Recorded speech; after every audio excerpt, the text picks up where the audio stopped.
My name is Monk Rowe, and we're in Manhattan filming for the Jazz Archive at Hamilton College. And I'm really pleased to have a man of a million inversions, Lou Pallo, with me. Thank you Thank for coming you. today. Thank you for inviting me. You know, I went through your list of people you've played with. Yes. I think I found one person you didn't play with, Buddy Bolden.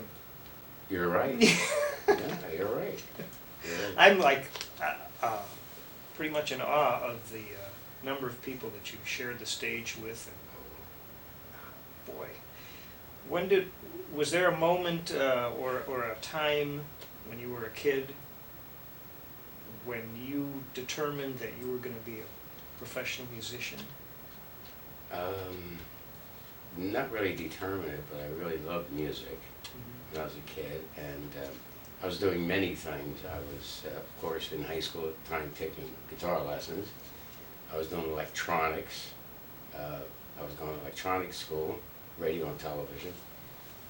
And I think, airline something with the airlines. My father says, you can only do one thing. So then I went just with the guitar. Was your with the guitar lessons. Musical household that would steer you My in that father direction? played a little guitar. Yeah. Played in the backyard when they had the get-togethers. He played the open chords, the G and the C and the G7, you know. Yeah. And sing? And everybody sang. It was a get-together every Sunday. And they had mandolin players because of an Italian family every Sunday. So that's what made me really want to get into the guitar. What kind of songs would they have done?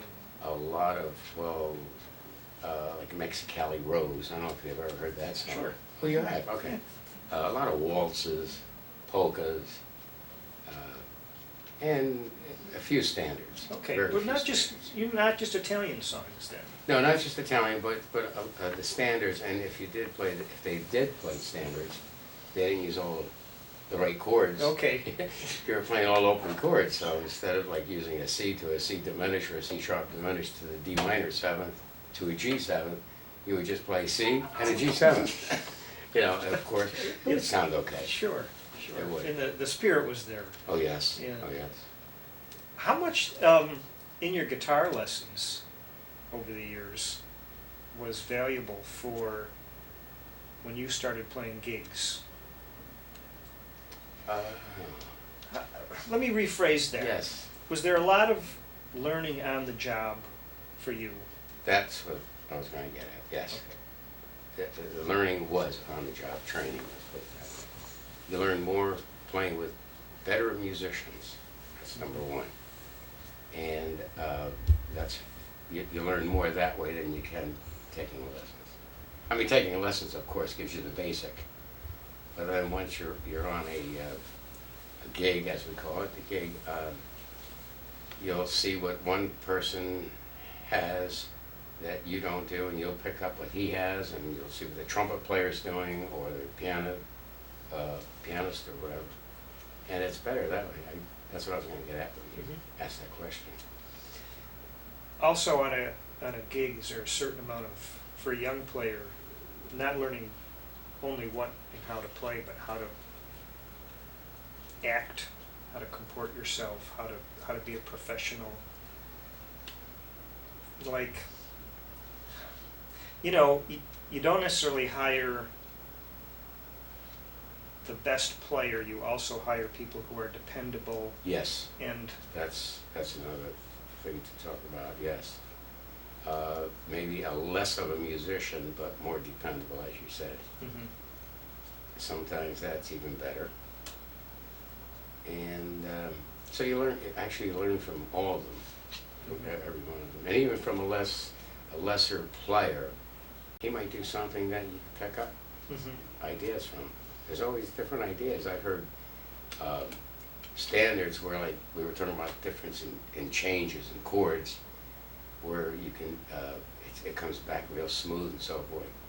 A fellow who doesn't use that might come up with something. You say, oh, that sounded great. yeah. I think I'll try that. And you try it, and then you could fit it in with yours Uh-huh. and add it into your repertoire. You know? Makes me think of a guitar player I played with once who was very self-taught, and if he played chord that was really great, and I want to know what it is, and I'd say, what is that? And he'd show me his hand, you know. But he didn't know what. Didn't know what the Didn't know notes what it were. was. He didn't know what it was, and I don't even think he could have told me the notes unless I had him play one at a time. But he was great. You know, he had great ears. Oh, see, that's what we were just talking about. Yeah. Great ears. It's like this gentleman came up and did it. San Francisco. I left my heart in San Francisco. He would go, let's say, we'll put it in C, make it easy. He would just go from C to G7 instead of using a 7. It sounded pretty good, though. Mhm. And then, of course, he never played any of the flat 5s or 13s or whatever. Right. But at times it sounded so good that you said, wow, it's not right, but it's good. I don't know how, but it came out. Yeah, came out. It came out. Sounded hillbilly-ish. Oh, okay. Or, I don't know if that, I don't mean to put that down. No, I but it understand sounded what more you're saying. country. Mm-hmm. More country. Can you recall what your first paying gig was? Yes. Wow. I think, first of all, the union scale was $7. I think it was 7 or 14, something like that. 7 for what? For a gig. For the gig. For the gig, it was $7. And what year would that 14. have been? Yeah, and I was like 14 years old. 1952, maybe somewhere around there. 50, 51. Mm-hmm. And it was with a 4-piece group, and we had an accordion player. Accordion was very popular many, many years ago. And accordion, myself on guitar, drummer, and a trumpet player. And that was the first professional gig I did. I remember that. And you were 14. I was about 14. Someone had I to, had someone to had get to drive working you to the papers. gig? Yes. Yeah. Had to have the working papers, whatever, for the ABC, especially if you're working in a bar in those days. Oh. It was for the ABC, and I remember doing that, and it was fun. So this could possibly be a career for me? Yeah, possibly. Yeah, possibly. It was a start, and of course, I wasn't playing what I play today, which you just keep adding and adding. You never stop learning. Mm-hmm. Like yourself, you said you could see chords. You say, wow, what was that? I'll probably play a chord, and you'll look at it and say, what is it? And I'll look at you, and you'll play something and say, whoa, that sounded great. Mm-hmm. Yeah. What was there a turning point or significant gig or person that really made a difference early on for you? Can you point to a person or an event? A musician, you mean? A musician. A musician, a Yeah. guitarist, let's say. Yeah. I really have to mention Tony Mottola, one of my favorites. Besides Les Paul, of course, who I work with. Yeah. But Tony Mottola was the king to me. I just loved the way he played. He had the spectrum down. Yes. He could play. He could play anything. Anything. And may he rest in peace. He was a super, super great guy, too. I mean, just... And beautiful. was he a good reader? I mean, Yes. Yeah. Yes. He had this, there was a nice sort of genre of instrumental music. I know my parents had his records, so I heard him growing up in the late 50s, and it was sort of a very nice arranged thing featuring the guitar. Yes. I sort of miss that these days. I do too. I do too. Because he would play chorded melody, he would play single note melody, Mm-hmm. and of course he would play, if you listen to Johnny Mathis, you'll hear the first thump. I don't know if Bucky Pizzarelli ever told you that. What we call the thump on the rhythm. And that's on Johnny Mathis's records. That was Tony Mottola playing rhythm. They were unbelievable. Because guitar, if you play a record, we call it record, CDs today, when you play the record and he'll say, can you hear the guitar? To the lady will say, I don't hear the guitar. But in the background, that rhythm guitar, like with bassy, Yep. that makes the whole thing. And Tony would play that so perfect. He was the first one to have that thump, and we call it a thump, where you don't actually hear the change, but you do hear the change, and it just fits with the rhythm section so pretty and so perfect. Is it a 4 thumps per measure, or is it more of a 2 It's and 4? according to if you're doing it on a 2 and then to a 4, exactly. Yeah. Right. But I would say on a ballad, you would hear it more on a 2 and 4. Mm-hmm. And listen to Johnny Mathis way back, and you'll hear Tony Mattola in the background on that. Like Chances Are? Yes, those kinds of yes, songs? chances are, Yeah. everyone he did, Yeah. Misty, Mm-hmm. all his first records he ever did. And then Bucky does the same thing now, he does. How do you thump? I mean, what is Well, first of all, you don't use all 6 strings. You try to stay with the bottom strings. And you have to make sure, like even Bucky says it to me, that you don't have to play, if a 13th comes up on your music, you don't have to play the 13th. Just play the triad or whatever it is, and just make sure you do it. And it would be like in 11ths and more like that. Mm-hmm. And you don't even have to, if the trumpets are playing 13ths and all that, it doesn't affect you at all, because you're just playing the basic, the root, the 5th, make sure you get that in there. Yeah, that's something that really needs to be told to young guitar players, like in big bands, because I see these high school kids and they see the music, and I see them trying to get all this stuff, you know. Oh, But there's yes. no way and not only can't they do it, but they shouldn't, because it doesn't sound right. No, you don't have to, because then you have the horn section doing that, or the string section doing that. Right. So if you're going to play rhythm, Yeah. if you are going to play rhythm. But how many are playing rhythm today, though? That's every guitar player, young guitar players, want to get out there and play that lead. And there are a few, though. Being with Les Paul, I say 3 people a night, every Monday night, being with Les 23 years now, come up and say, geez, I love to play rhythm guitar. And when you hear it from a youngster, it makes me feel so good. Mm-hmm. It's that, not that I love rock and roll, too. Yeah. I love all kinds of music. There's good and bad, but when they talk about rhythm, that's real rhythm. Yeah. It's the real stuff back Yep. then. You can almost have a band without a drummer when you have that Exactly. thing going like that. Exactly. Nice That's acoustic why bass. if I do a special job and I need a trio, I'd rather use a bass player and no drums at all. Maybe keyboard, bass, and myself, or a trumpet, bass, and myself, or whatever. And I'll be the drummer. Yeah. I'll be the drummer. You should get And paid guitars. twice, you know that? You know, you're right. I should get double fee. That's true. It's true. You, I can tell by the people you've played with that you don't discount much music that I can see. That you're prepared to play almost every kind of music that comes along. Yes. How did that happen? How do you prepare? As far as if I'm going to do a job that is out of my range. Well, you've gone from You mean- Keith Richards, Oh, yeah, to Keith. Tony Bennett. So, Oh, okay. All right. Well, it's basically the same, except, of course, like Keith, that's another story. He is a great rock and roll player. A great rock and roll player. And when we get together, I'll do my thing, he does his thing, and we usually do everything live.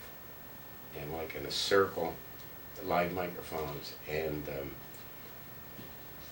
I'll play my way of playing, he plays his way, and it just sort of blends. Mhm. It sort of really blends. Of course, sometimes maybe I have to change a little bit if you're going to do a rock type thing. But most of the things I do with Keith are standards. We did a lot of standards. We did 16 CDs, and I have them all home. I Wonder, Who's Kissing Her Now, songs like that. This is Keith Richards. We did Over the Rainbow, Nearness of You, songs like that. And he's learning from me, and I'm learning from him. Mhm. I'm actually learning from him too. It's interesting. And he's the first one that said, here's a chord that you don't know. And he played it, and I have it on CD where he's saying, I got one Lou Pallo doesn't know. That's It's great. funny. And I'm looking at him and saying, I know it. He said, no, you don't know this one. But it's cute though. Yeah. It was just a triad. It was just, It was just you a know, triad. GBD, let's say. It was a GBD, but the way he put it, the way Uh-huh. he formed it, I just don't play that version. Okay. But when he played it, I looked at it and I said, And now I use it. That's great. I do use it once in a while. That's what we were just talking about. You learn from other people. I've always sort of been mystified by guitar. Like, when you put your hand halfway up the neck, and are you, I'm even not sure how to say this, are you aware of every note you're playing all the time? Or is part of it a hand position thing? That's a good question, because you're right, you don't know all the time. There are a lot of changes I'll be playing, so in other words, what you're asking me is, when I hit this right here, Yeah. do I know what note this finger's on? No. You're right. But I do know the chord is either a sub to what I'm playing, that I do know. But I'm going to take notice of that. It's a very good question. Well, I play piano, and Okay. when you put your hands down, you can Right. you can see what you're playing. That's the way I think of All it. right, you see what you're You playing. can see what you're playing as well as you probably Right. know what you're playing. But Mhm. I always felt like, well, guitar, you don't have black and white notes that you can nail it really quickly. Right. So, and I watch guys like you, and I watch Bucky, and they're playing a million inversions. Right. And I've often been curious, like, do they know exactly what those things, how do they know exactly what those things are? Oh, all right. In a way, I'm just thinking about it when I do play, because I do change every beat. But when I am playing, yes, I know, we'll take a change, we'll take an A minor chord. I'm just moving one note maybe, so I already know what I'm playing, but I'm not paying attention to the exact note, maybe is what you're saying. I know I'm doing a chromatic going down from A flat, G, and so forth. But if you were to stop me and say, what was that third change you played? I'd say, oh, wait a minute, now let's get back to that one. Right. You stump, Yeah. Okay. But I do like to, I only do that live. When you're doing recordings, you really should stay on the change. Mm-hmm. If you're reading music and it says C for 4 bars, you stay on C for 4 bars. You don't play any substitutions, because now if there's an arrangement, you're going to interfere with the string section, horn section, whatever it is. Right. So you do stay with it on recordings. But live, it gets so boring staying on one change. So I like to make the different substitutions. Right. The guitar really became very important in pop music. Yes, sure did. Just about good timing for you, don't you? That's right, yes. Yes. And in the 50s is when they had like a guitar club where Tony Mottola was #1, Bucky was involved on that, Al Caiola, so many of them, Barry Galbraith. And whenever they had recording sessions, that's the way it would go. Tony would be the first one called out, and if he couldn't make it, then it would be the next one. I forgot who was second, but say Al Caiola or somebody, then Bucky, and on down on. And I got in on a few of those, which was great, because I was maybe the 30th down the line. There were so many. Yeah. And I would have to replace, like, with Tony Hatch, with, Petula Clark, okay. Yeah. I had to do a rhythm section thing on that with Tony Hatch, and Barry Galbraith was supposed to do it, and then he called me, and then I did it. So that was my first experience doing a recording session with strings. Oh. Oh, Heaven, huh? that heaven. And they were all, can I tell you about this? Please, Okay. that's why I'm here. The string section is in front of me in the studio, and the violins, the cellos, and so it's facing me. And here I am with my music stand facing them.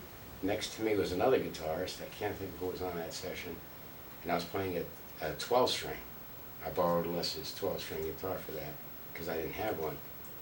And I'm looking at the music, I'm turning the pages, all the string section, they're all reading the New York Times, reading the newspapers, waiting until you hear Tony Hatch come in and say, okay, 1, 2, 3, and they just put down a newspaper and they go, and they read the score, and they're reading notes like all the way down. Here I am looking at the chart for a good 10 minutes before they started the session. What readers they are. Uh-huh. And then just from the experience of the strings, what a chills down my spine, listening to them right in front of you. Yeah. it was the first experience with strings. Oh, fabulous. That's a good I story. Loved it. Yeah, I know. I've had that feeling too. Like, oh, I want to get this Oh. right. And then of course, to jump from there to when I was with Al Caiola, we did the Washington Symphony Orchestra with Doc Severinsen conducting. That's 100-piece. I think it was 100 pieces or 90-something piece orchestra. That was a thrill. Being out front with Al. Al was on my left, I'm here. And we had an accordionist and Doc Severinsen in front of us conducting the symphony behind us. Oh, hearing those strings behind me was, Wow. I loved it. Loved it. In the studio, those kinds of sessions, they expect you to do it correctly. Yes. The first time, if possible. Yes.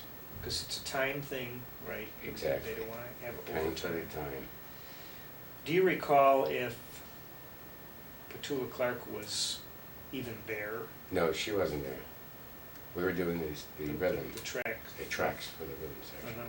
And with, not only rhythm, I'm sorry, the whole music Wow. background.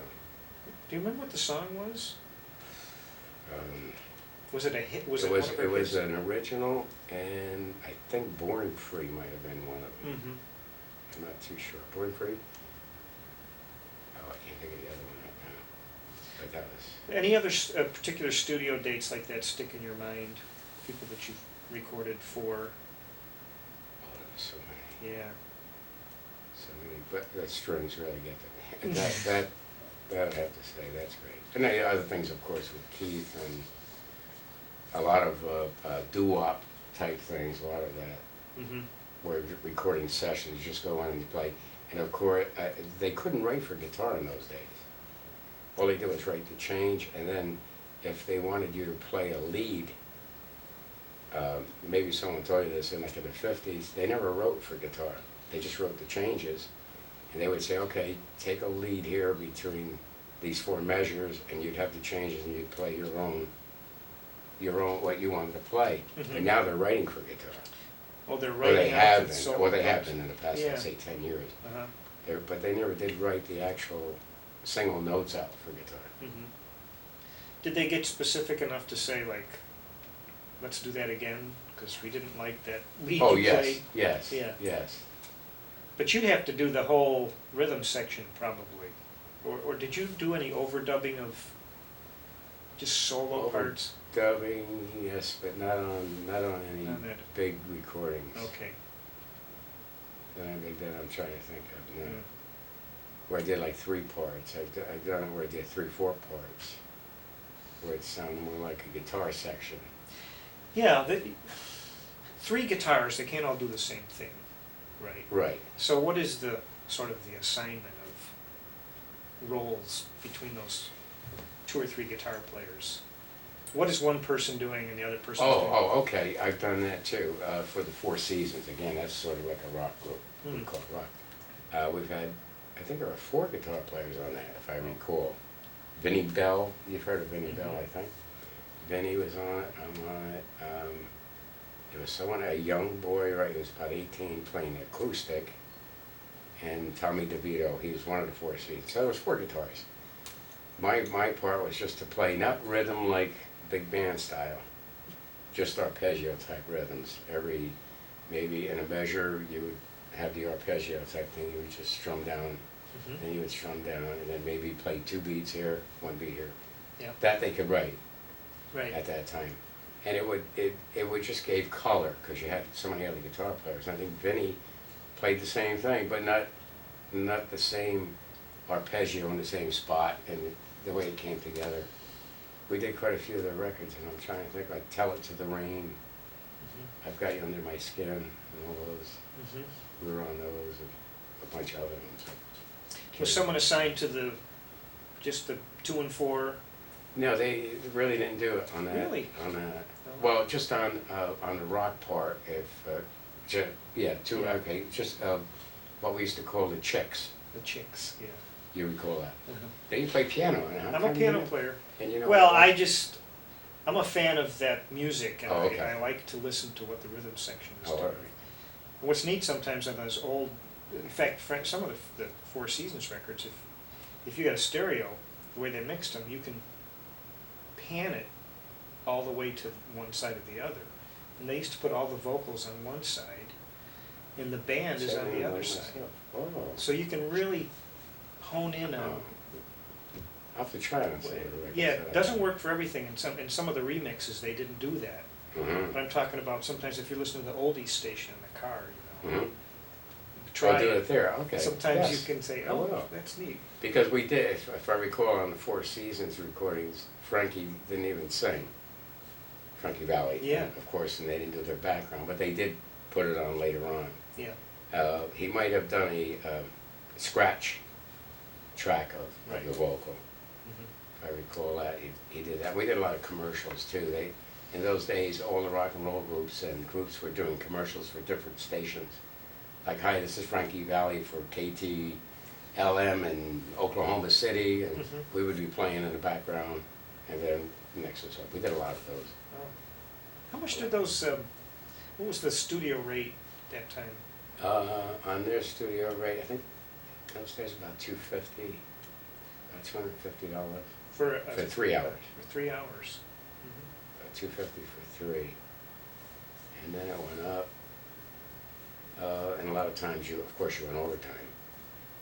And that was at Phillips Recording Studio, which was Bob Crew was the producers. Mhm. I remember that. We did 8 hours one day. I remember that, doing 8 It's a hours. good day. Yeah, a long day. That was a long day. Did you ever get in a situation where they said, okay, we're gonna have to go over and you've got another gig to get to? Oh, well, they probably have. I don't Yeah. recall any, but I would have to leave. Yeah, you'd have to leave. Oh, yes. Or whoever. There were so many others that had to leave too. Yeah. If you had to do it throughout, especially Tony Mottola and Bucky, they would have, they would go studio to studio. They would get done with one session at 1 o'clock, and 2 o'clock started another session in another studio. And they had amplifiers put in lockers. They all chipped in and bought amplifiers. They were the only ones that could use them. So I always bring my own amp. I wasn't in the clique in those days. I see. Yeah, that's. And they would just take it out of the locker, boom, they were ready. Mhm. They were ready to play. It was good days. And we were talking about the chicks. Like you were saying with the guitars. One guitar player would just play the chicks on a 2 and 4, and there wasn't any changes involved. That was playing the high string. And you could hear that. Mhm. And again, if you said to somebody, can you hear the guitar? They'd say, I don't hear a guitar. But he's right there with the chicks. Yeah. That was very big in the 50s and 60s. And then that went out. And of course they brought the strings in with the rock and roll and all that. And that sort of went out now too. Now it's all. Yeah. Did the producers like a certain kind of guitar?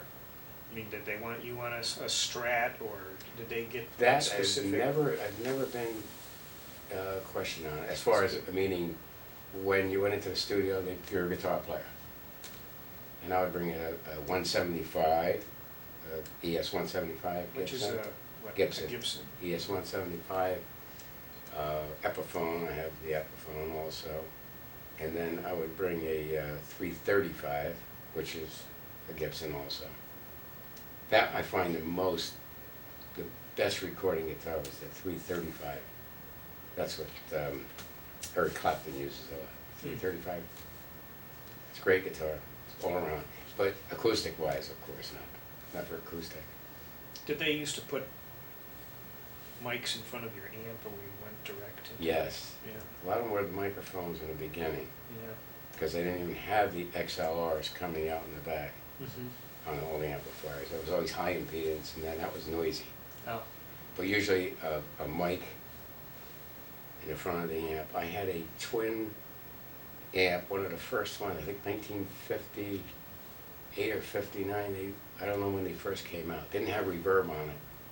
And I did a recording session with the Denning sisters. Now I know there's someone you never heard of. The Ding sisters? Denning. Oh, the Denning. Denning Okay. sisters. Denning sisters. Ginger was her name, and she broke away from her two sisters, and it was just myself and her.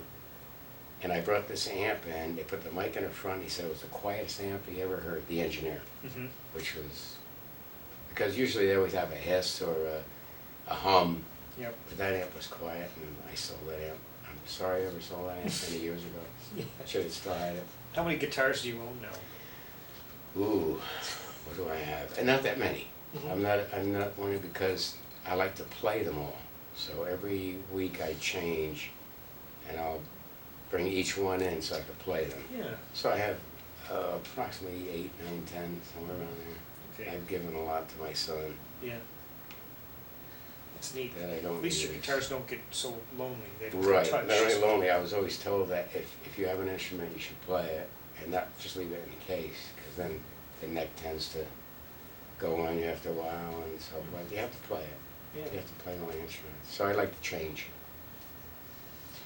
Have you always made a living as a musician?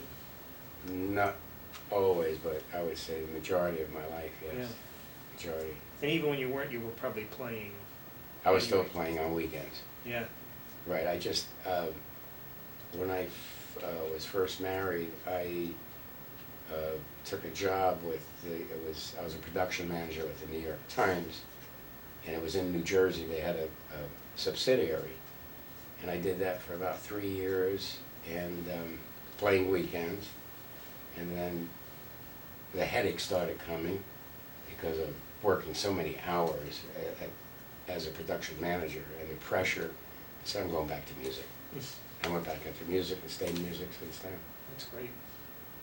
How would it come about that you would work with a guy like Slash? That is through Les. In other words, like we're playing, let's say, at the House of Blues. We opened up almost every one of those. Slash would show up, and then we would play with him there. Uh-huh. And then I played once with Slash at in New York, but I can't think of the name of the place now. Right here in New York. And names are going on me anyway. But played with him here also in New York. Without Les, that was another gig that we did. Neat. But of course, he has his things, and it's hard to play with Slash because he doesn't play changes. Not that I'm not putting him down or anything. I understand. You know, he'll play like a C minor blues, and he stays on it, which is fine. So now you just fall into that. Right. I was just thinking of someone else is the same way. Well, it'll come. Okay. We'll get to these. What about backing up comedians? That must be a hoot. That's fun, but you really don't play that much. Yeah. You'll play the opener, Right. and sometimes some comedians do sing. They just give you the key, no arrangements, no charts, just play behind them. And once in a while, of course, the drummer has to be alert with the comedian. Oh yeah. With these The fills. the fills and kind so of forth. But you just stay on stage, like with Pat Cooper. We would bring him out, and he would come out and do his thing, and then we'd play him out. Right. You just have to stay up there the whole 40 minutes Yeah. or an hour. You just Yeah, sit hear up there. some of the same jokes Right, hear the same night after jokes. night. Same joke. I remember playing once with Connie Francis, and some guy in the audience said, "We love you, Connie," and we all thought that was such a nice thing. And the next night, some guy in the audience goes, "We love you, Connie." It was the same guy. Same The guy? Same guy. Oh, It's like that's a great. plant, you know. Oh, that's great. So it's fun to watch that kind of showbiz, Oh, sure, you know. sure. The best, I think, I have to say, we're talking about different people, Sammy Davis Jr. was one of the most fabulous entertainers in the world, I think. As far as entertaining, he did everything.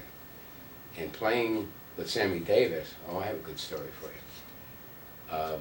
I only did 1 week with Sammy Davis, and the music would be piled up this high, and we would rehearse. The George Rhodes, I think, was the orchestra that I played with, and we would have all the charts set for the show. Sammy would come out and start the show, and they would change what kind of fool am I to a different rendition. Now we had about 5 different arrangements of what kind of fool am I. One was for TV, one's for live, Yeah. one is a short rendition or whatever, and I had the one we rehearsed. And now I'm going through this pile of music, they're already in halfway through the song. I'm looking for the music because they changed the chart. And to go through this music, you're fiddling through, and the Johnny Mendoza was the rhythm percussionist. He says, "Look, don't worry about it, just play the other chart and then fake it, you know." And that's what I had to do. Because the music was piled so high. And then playing for Sammy Davis, the thing, I love a good entertainer, and watching Sammy perform, it's hard to watch him and watch what your cues are going to be next. And I tried to watch what he was just fabulous, fabulous. And he played drums too. He came back, played drums, and but he was great, great entertainer. That is really hard to do, to keep your eye on the music and you're playing with some legend. And you're trying to see what, because I'd rather be out in the audience watching him. I really would. I really would, but you can't. You have to pay attention to the chart. Do you get, I guess what the word might be, residuals or payments for your studio work that you did? Was that in place? That was not just in place yet. all flat fee. Get the studio work. You ever go in your car and some song comes on the radio and you say, "Oh, I'm on that"? Very, very seldom, because I don't listen to a lot of those. The stations, but every once in a while I hear it. So, oh yeah, I remember that. What do you listen to? What's your? Well, and the cars that I've been leasing now are have XM radio, and so we listen to a thing called Frank's Place, which plays a lot of nice jazz things. They play John Pizzarelli and Ella Fitzgerald and stuff like that. Right. And that's I still like to listen to standards. The standards from the 40s. The real standards. They're just songs written by songwriters before the musicians started writing songs. Not that musicians wrote bad songs, but you know, you had the Lerner and Rowe and all the other ones. They were all great songwriters. That's an interesting point you just made. The classic, the standards that never seem to die, you know, like Rod Stewart can come out with 3 CDs full of these things. Right. Then most of those things were not written by performers. That's correct. Correct. It was all written by songwriters, and that's all they did. I can't even, right now I'm trying to think of them all, but Irving Berlin and people like that. Irving Berlin played just the Black Keys, I understand. Is that right? I did hear that. Question. I heard something about he only played an F sharp. That's right. But he had a piano built with some kind of lever on it. And he changed the key? Yeah, it would move, literally move the hammers or some such thing. That's what I heard. I've heard that many times. Wow. It's interesting. They said he played the Black Keys. I don't know. How could he write such great harmony stuff and just White Christmas and really? I Lost the Sunshine and Rose, all those pretty songs he did, a lot of nice things. But the songwriters did write all the good songs from way back. Look at all the old musicals, you know, with Jimmy Cagney. Remember he did You're a Grand Old Flag. I forgot who was the writer. All right, Cohen. Yeah. You know, unbelievable. Night and Day, not Cohen, but Night and Day. All those pretty songs are all written by songwriters. Can you think of a songwriter that you like that works from the guitar? I mean, most of those guys played the piano. That's right. And they're, I can't remember the name now. Don Costa, who wrote a lot for Sinatra. He was a guitar player? Yes, he was a guitar player. And he wrote a lot of great arrangements. Yeah. That was one that you just mentioned. That's a guitar player that wrote a lot of arrangements, and great arrangements. And it's just hard to write, because sometimes if in going back, when I did write some charts, you have your hand on here and you're here, and now you have to grab the pencil. And you're doing this. It's so hard. Whereas a lot of pianists, as you play piano, you can go like this, and you can write it down. just Same time. logistically, But on it's guitar, easier. it's so hard Yep. because you have the pick in your hand too, so you'd have to use your thumb instead and I then try see. to write. It was kind of tough, but you get by. Yeah. Get by on that. But Don Costa's the only one that I know of. I have to ask some of the guitar players that I know. Hmm. And he did write some great arrangements for Sinatra. Have you ever had any physical ailments from years and years Yes. of that? Yes. Yeah? Lately, in the past 2 years, I would say, Huh. where the finger, everything just cramps and I can't move them. Wow. I don't, it's not arthritis. I guess maybe from all the years. And even the pick hand, I'll be playing like this, and all of a sudden this finger will go out like that, and I can't control it. Hmm. And I have to stop and try to do this. And like Bucky has the arthritis, Les has, everyone has arthritis. I don't actually have bad arthritis, but they do cramp. Hmm. They get into a fixed position, they can't move them. Well, you think of how many hours Years and those years of hands playing. spend Right? doing that. Years It's of playing. really- And here I thought it would be better, because you're always using them, which should be Yeah. helping. Think if Freddie Green had a penny for every chomp he did. Oh, wow. He was fabulous. The guitar would be like this. Did you ever see Yeah. him when he played? That's why he was playing on the bottom string. If Okay. you noticed. You see, instead of like this, he was hitting them like that. See, I thought it was the top strings more. Well, I knew you call didn't them, play all the you know, strings, The but lower. the lower strings. Lower strings. So on the other fingers, you sort of just deaden the other strings, or you just don't hit them. You can deaden them. You Yeah. deaden them. But it gives you that nice. That But front. without that, when bassy, I mean, no one can beat Freddie Green on that. Yeah. But now that's a different. When you get a chance, listen to Basie, then listen to Johnny Mathis with Tony's. Mm-hmm. It's a little different. Tony's was more.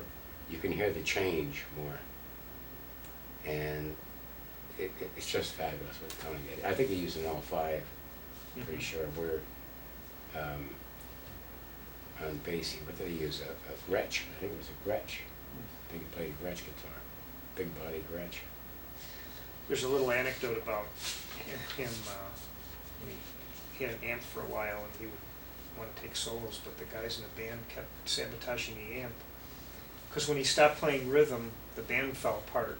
Oh. So for the sake of the band, the guys kept Oh. disconnecting I the never heard speaker. that. And yeah, I read that in that Bill Crow. Have you ever seen that Bill Crow jazz anecdotes? No. Oh, you'd get a big Really? kick out of that. Oh, all right. I'll do it. Yeah, it's got these little stories. That's cute. Wow. Yeah. Because I was wondering if he could. He probably could. He probably could have. I have one CD with him and Herb Ellis called Rhythm Willie, where he plays a little bit. Oh. You know, it's pretty nice. With but her. Okay. He definitely, that was his thing. You know, stock and trade. I haven't seen Herb Ellis in many years. You know, he's still around. He's still around. Yeah. God bless him. He was at Fat Tuesdays when we were there, and that was in the 80s. Yes, in the 80s. It was the last time I saw him. He was the highest paid jazz guitarist on recordings. I guess you know that, right? I didn't know that. Oh yeah, at one point in Mhm. 80, can't remember, in 80 something, it was right in the magazines who was paid the highest and what category, rock, jazz, and Herb Ellis was on more jazz records. And, wow. Yeah. How'd the association with Les Paul come about? Well, we were talking about that my best mentor, whatever you're going to say, was Tony Mottola and Les Paul. When Les Paul came out, I said, wow, what a sound. Les lived in Mahwah, New Jersey, and I'm in Pompton Lakes, New Jersey, which is like 12 miles difference. And after Les broke up with Mary, he used to go out almost every night, and I played 5, 6, 7 nights a week. He would show up on all my gigs. That's how I met him. Really? And when he says, come on over to the house, I went over to the house, we jammed together, and we would go out a lot. On whatever night I had off, we would go out, and that's how I got to know him and play with him. Then he put me on some recording sessions at his studio in his house. We did a lot of recording sessions there, and he decided, well, let's go out playing. And we picked up Monday nights at Fat Tuesdays, and that's like 23 years ago. Wow. It's a long time ago. And we've been playing every Monday night since then. He won't miss. He will not miss. It's good therapy. Yeah. Good therapy for everybody. And then he would come into the club where I'm playing and sit in with me 3 times a week. Gee, that's great. People would see him, he would come, oh, Les Paul's going to be there tonight, let's go in. And he would just sit, and I would play songs like Proud Mary, because that's the type of place I was working in. Les would just play along with me. But of course now we're doing his thing. Right. Well, after all, I was never quite sure, what exactly did he invented the Les Paul guitar. What exactly was it that he did for the guitar? Do you recall? Let's see, I know he does have a patent on the trapeze tailpiece. Yeah. That's the bottom of the guitar. Yeah. That he has a patent on. He did some innovation on, well, the Les Paul guitar, more of a solid body. Yeah. Because he had what they call the railroad track, as he calls it. He put a string on a railroad track and heard that the vibration of it and the sound of it sustains and so forth. That's where he came up with the solid body. And then with Gibson, he worked with Ted McCarty, and together they made the Les Paul guitar. And that was, I think, I'm not too sure of the year, the 50s is when the first one came out. Yeah. A pretty innovative guy who did stuff with tape overdubbing. Oh, that's too. another part. Yeah, that's Yeah. the electronic part. Yeah. And Les is still experimenting today. He still doesn't stop at 91 years old. He is always trying, puts the pickup on top of the guitar, on the bottom, the sideways, and on angles, and tries everything. It's always, like we were just talking about music itself, you never stop learning. Mm-hmm. You'll never stop learning. And it's great, too. It's great to keep learning. You just taught me something, too, today. You told me that with the piano, Yeah. You've got a nice little group there, too, that they read in with... With Flash, yes. Yeah, and Nikki Perrott. Nikki plays Perrott's with you. on bass, Yeah. correct. And she is fabulous. We found her, well, I saw her first. I told Les, I said, Les, I heard this female bass player. He said, oh, she can't play bass.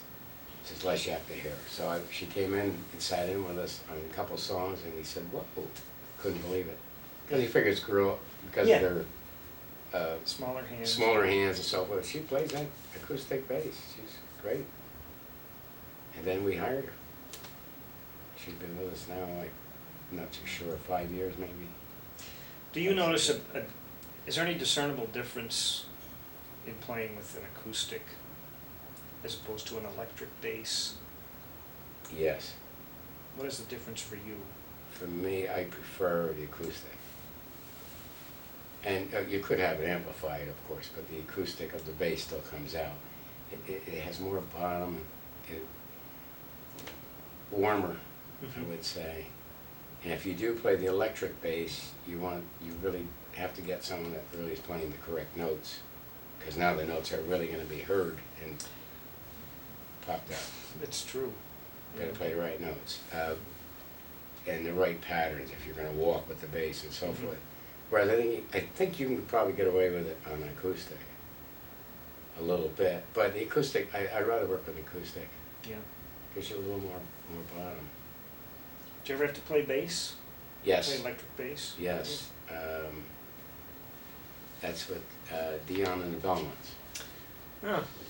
We were working this place, and they were doing their show. The bass player I was working with couldn't read. So at that time, I was good at reading bass cut.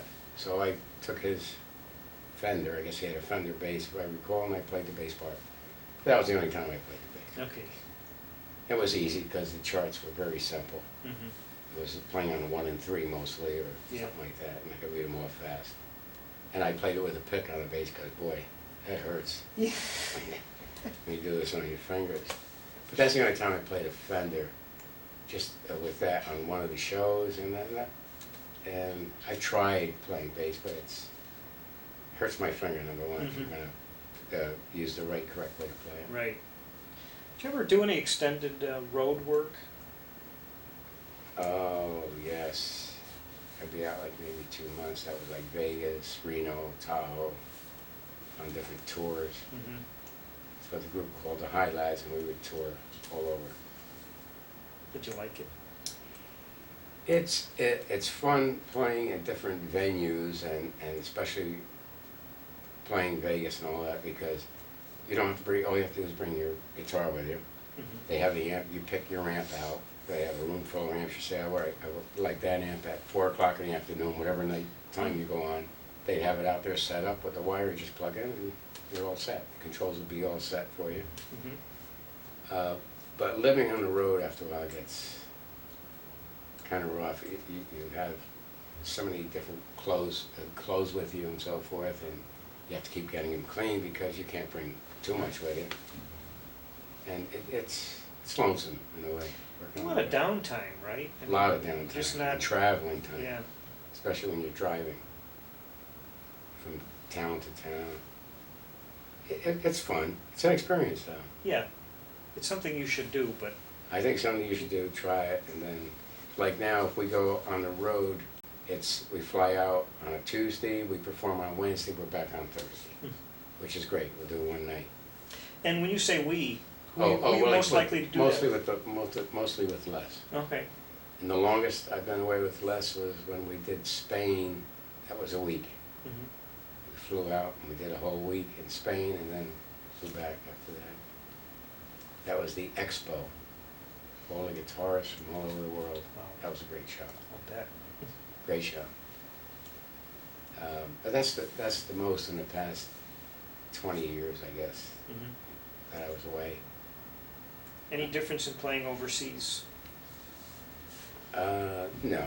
You mean as far as Audience performing? reception or? The reception you get overseas is fabulous. I mean, the Europeans, I guess, that's where we were. They just appreciate everything you do. What do you think of the? Yeah, there's a big question, but what do you think of the music scene today? You don't seem to have a lack of work, right? You said before that work for you is It's just not a problem. no problem at all. I have no problem. Like January is supposed to be the slowest month for musicians. Yeah. And I've been turning jobs down. And I presume Bucky is too, and other musicians. And there are some that say, gee, I only have 2 gigs this month, or 3 or 4 or whatever. I had too many. I've been turning some down. Because I guess a lot of it has to do with what you were asking me. How do I go from one venue to another? Like, if I have to go with a rock band, I'll play with a rock band one night. The next night I might play with a trio that does Italian music, let's say. Then the next time I play with an Irish band. And then I also work with Jimmy Sturr, who is, he has a big band. He has 14, I think he has 15 Grammys now. The polka. The music. polka guy. Yeah. But I don't play polkas with him. When I'm with him, he features me on whatever I would like to do. He calls me out and I come out and do 15, 20 minutes. Okay. And I'll do songs like Blue Skies, Twilight Time.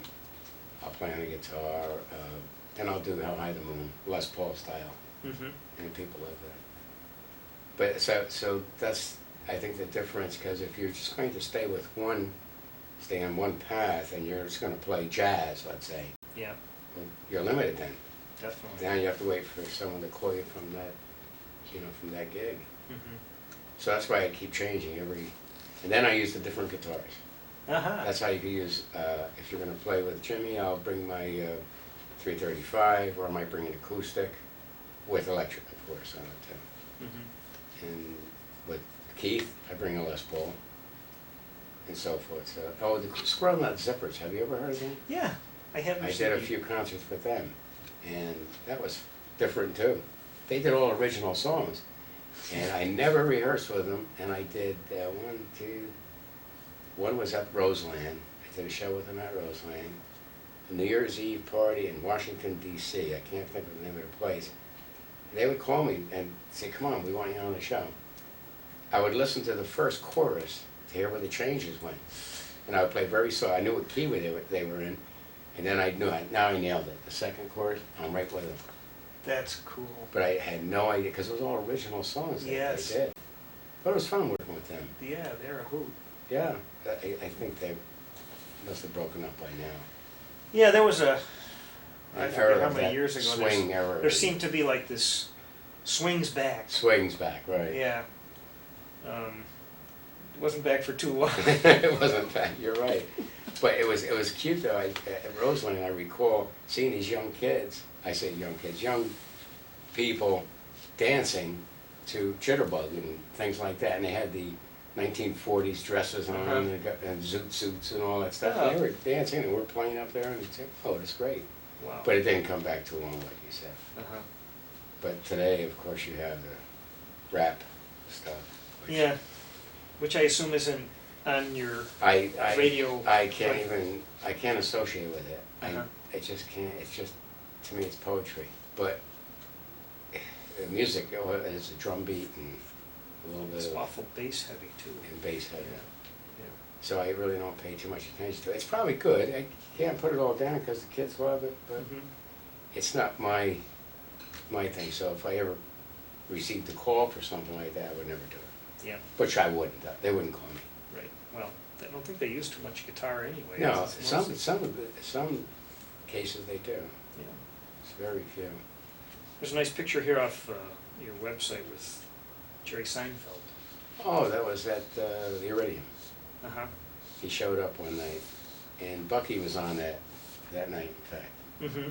Les didn't feel good, and I called Bucky, and Jerry came in, and we got together. Yeah, he was very nice man. Neat. Who are some of the... Is there anybody that you haven't worked with that you'd like to? That I haven't worked with. That you haven't worked with? Yeah, yes. There's quite a few. One would, as far as a musician or Yeah. entertainer, Yeah. doesn't Or matter. either or. Well, Eric Clapton, I never had an opportunity Mhm. to do anything with him. Meaning like either a session or Right. or have him sit in. He would be one, and geez, there are some singers I would love to, but I can't think of them right Yeah. now. But there's a few, Uh-huh. like Diana Krall is great. Yeah. Katie Lang. You've heard She's of- quite unique. Isn't she? Yeah. Yeah. They would be something to Mhm. because I love backing up people. That's always been my thing, is to play behind them and try to make them sound as the best as I can do for them. Ricky Lee Jones I played for a few times. You've heard of her? Yes. Excellent singer. Excellent. I couldn't believe. I mean, she is, and she would do standards. But with Ricky, you can't play too much. She'll say, "Give me a chord." You give her a chord. She sings maybe a measure and a half. Then you can give her another chord. But don't try to play anything in between. She wants to do it with her voice. Wow. She was tough to work for, Wow. but she was a great entertainer, a great singer too. Yeah. Yeah. She'd do more sort of rubato, out of time Yes. singing. Yes. Yeah. That's tough Yes. to like when to More know, rubato. okay, what it now. A lot of rubato. Yeah. And a lot of Sinatra stuff. She did a lot of his songs, like that Wow. type of songs. I worked with her 3 times. She was great to work with. So many. Yeah. Are you at all into music technology as far as gadgets and computers and all that kind of thing? No. I see them in the musician's magazine when I get it every month. They'll show something that you should get. It's either a drum machine or something to do with electronics, and I just look at it and say, okay, I really don't need it. Yeah. I tried when synthesizers first came out on guitar. Yeah. I tried that, and it was great. You get the string sound behind you, and also the chord changes at the same time. And I said to myself, you know, I'm a guitar player. I need to Right. go back to playing the guitar. Right. And synthesizer is sitting in the back room now. I have 5 or 6 of them. They just sit back there. Yep. Just don't use them anymore. I'd rather play guitar. Right. And plus all of a sudden you find yourself going to a gig and you've got all this gear. Oh, the stuff to carry. Carry. I know, and it, you know, and that's what I'm trying to eliminate. I'm trying to carry small things. Yeah, the older you get, the smaller your gear That's becomes, right. you know. That's right, that's correct. And I love the gigs like 2 weeks ago. A fellow said, just bring an acoustic guitar. I said, wow, I haven't had this in a long time, not even an amp, Mm-hmm. just an acoustic guitar. Wow. Oh, that was great. And then there are some where just bring a small amp, and I bring that little smallest amp I have. I love Bucky. He's got this little The jazz cat. Oh, which one? Galleon Kruger or something. Oh, he's got, well, He's got a little. I don't know what have you it seen is, the but new one? it's He's got the so- jazz cat now. Uh-huh. I have one of those too. Yeah. It's only 23 pounds. It's about, Yeah. it's a new one, and that's light too, and I'll carry that around too. Mm-hmm. As long as you get the sound that you want. If you're going to play with a big 5-6 pieces, then it's hard to use a small one. Right. Very hard. And I use Bucky on some of my jobs, where just myself, Bucky, and Jerry Bruno. I guess you've heard of Jerry, Mhm. plays bass. And we do a few things, and I'll use my Epiphone, he uses his guitar, and very small amps we use. Great sound. Any particular horn players that you enjoyed working with, sax or brass players that really stuck out in your Chuck Mangione sat in with us a couple times. Mhm. Well, of course, Doc Severinsen. Yeah. Playing with him. He plays. He's great. That, I would say, on trumpet. Trying to think of anyone else that was famous that we work with. There are more, but I just can't think right now. Mhm. Do you get calls to play what I guess we'd call traditional jazz or Dixieland? Dixieland I've had a few. Okay. And that's pretty simple. I might have to bring the banjo out on that. Oh, you're a banjoist too. Yes, You but need to not a be. great banjo, Yeah. but enough to get by Mm-hmm. on the banjo. And mandolin, I've gotten calls for sessions on mandolin, which I have to woodshed at least 2 weeks before the session, because it's EADG, it's like a violin tuning, Oh. and I have to go all through that again, and I have to start getting my act together Mm-hmm. on a mandolin. The last session I had was with Bucky. We did an Italian intermezzo, it was called, and we did that in one day. We did a whole CD in one day. And I can't think. Plays clarinet. He wrote the charts. Poplowski? Yes, Ken Ken Poplowski. Poplowski wrote the charts, and that was pretty tough because it was all written out. Mm. And to play the mandolin, and I'm more with the guitar. Yeah. And someone said from California, they said, why don't you do what they did out in California, like behind Dean Martin and all those recordings. A lot of them use guitar tuning. Oh. But I said, oh, geez, I don't want to do that because then it might not sound right. So I kept the mandolin tuning. That's why Bucky always recommends me, because the tuning is a little more high-pitched and more like mandolin. Mm-hmm. But it's tough. I really don't want to do too much of that. It's a lot of work. I have to woodshed for 2 weeks, at least. Well, it's tiny too, isn't it? It's very tiny. Tiny. But it's easy to get around. Uh-huh. Very, very easy to get around. Wow. And I've tried violin since I play mandolin, and I just can't play violin. It's the same tuning, but it's the right hand. Yeah. Very important. The bow. Yeah. The bow. Anything in the near future that's coming up that you're particularly looking forward to? Nothing right now. Okay.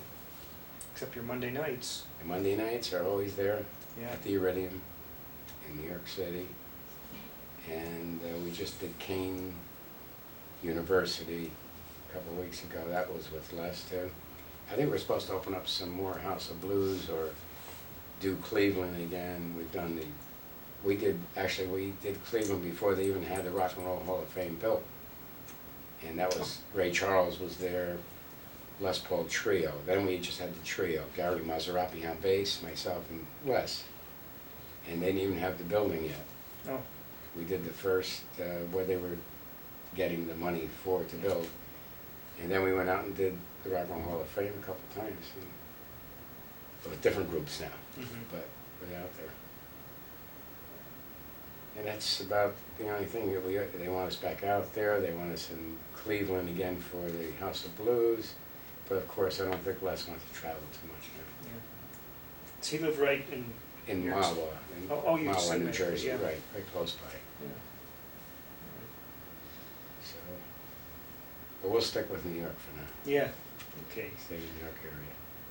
Well, it's something to keep making a living in music. That's the way I think. Oh, you yes. know, to have that ability to, as you said, step into one kind of gig and then the next night another Right. kind, and Right. it also keeps your mind pretty active. Yes. Yeah. Yes. And you, again, like I said, you never stop learning.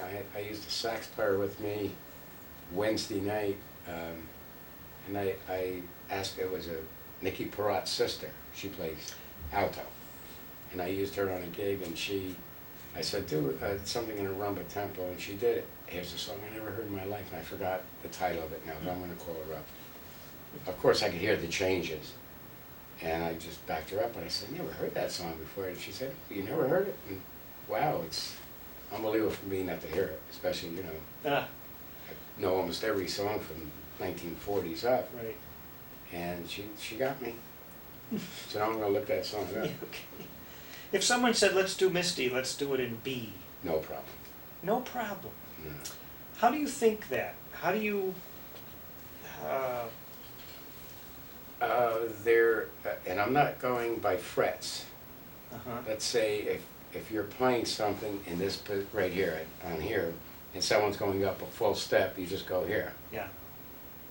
I'm not thinking that. Okay. Maybe years ago I did, but now I'm thinking of the 1-4-5 and so forth, and I use the system of knowing the change that's coming.